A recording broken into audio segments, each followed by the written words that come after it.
Ethan Carter was an ordinary American teenager, curious, sociable, and always eager for a bit of adventure. Born and raised in a quiet suburban town in New York, he had always been fascinated by the world beyond his own.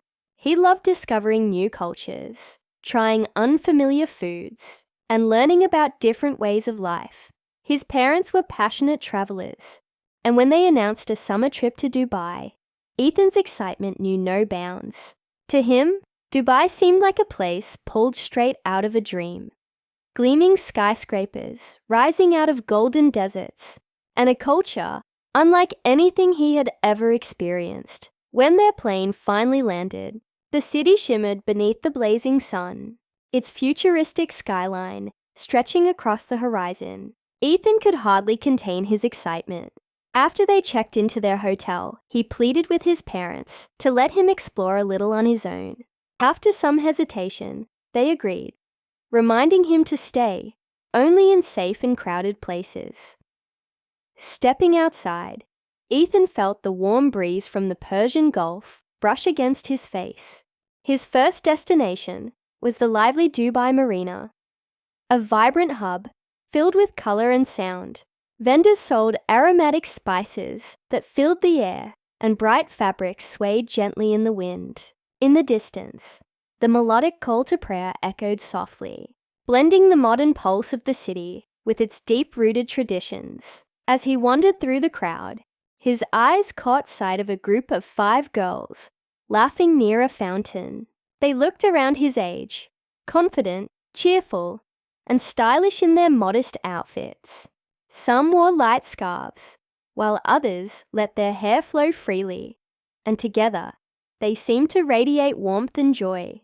Their laughter was so contagious that Ethan couldn't help but smile. Gathering his courage, he walked toward them and said brightly, "Hi, I'm Ethan. I'm visiting from America." One of the girls turned to him, her smile kind and welcoming. "Welcome to Dubai, Ethan," she said. "I'm Amina, and these are my friends, Layla, Noor, Yasmin, and Hannah." The others greeted him with friendly smiles and polite nods. Ethan immediately sensed their kindness and open-hearted nature.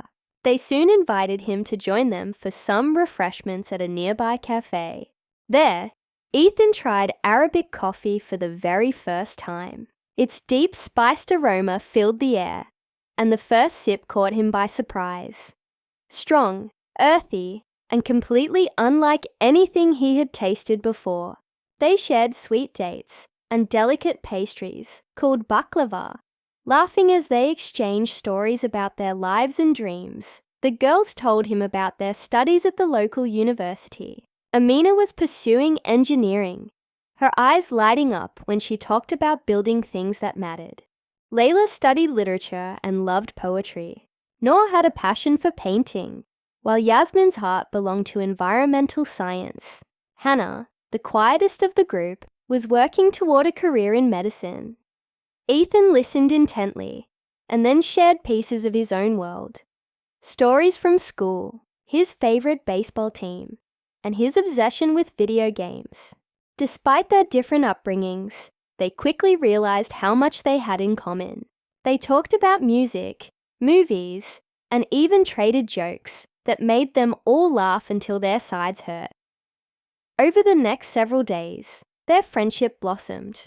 The group explored the historic Al Fahidi district, wandering through its narrow alleys, lined with traditional wind towers that whispered stories of Dubai's past. At the Dubai Museum, Ethan was captivated by the displays of Bedouin life and the art of pearl diving, a history so rich and different from his own. One afternoon, they set out on a desert safari, riding camels over the rolling dunes. The golden sand stretched endlessly, and as the sun dipped below the horizon, the sky blazed with shades of orange and violet. It was a sight Ethan knew he'd never forget. That evening, they gathered under a canopy of stars for a traditional Bedouin-style dinner. Music drifted through the desert air as dancers performed by the fire.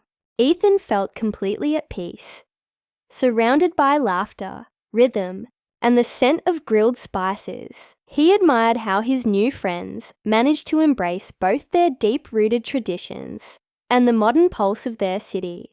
They taught him polite Arabic greetings, and one day, trying to impress them, Ethan said, "Shukran," meaning thank you. The girls giggled and gently corrected his pronunciation. Very close, Ethan. Almost perfect. Later, they took him to see the Dubai fountain, where jets of water leapt and swirled in perfect harmony with the music. Illuminated by shimmering lights that reflected off the surface of the pool.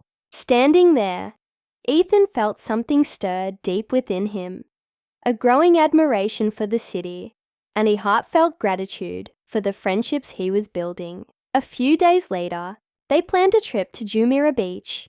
The sun was warm against their faces, the sea breeze carrying laughter and the scent of salt. They played volleyball, splashing through the sand and teasing each other when someone missed a serve. Between jokes and shared snacks, Ethan realized how deeply he had come to cherish their company. It wasn't just the adventures he loved. It was their kindness, their openness, and the way they helped him see the world through new eyes. On the final day of his stay, the group met at a small park, overlooking the dazzling Dubai skyline. The city lights glimmered like scattered stars, and Ethan felt a bittersweet ache in his chest. "I'm really glad I met you all," he said quietly, his voice sincere. "You've made this trip unforgettable." Layla smiled, her tone soft but full of warmth.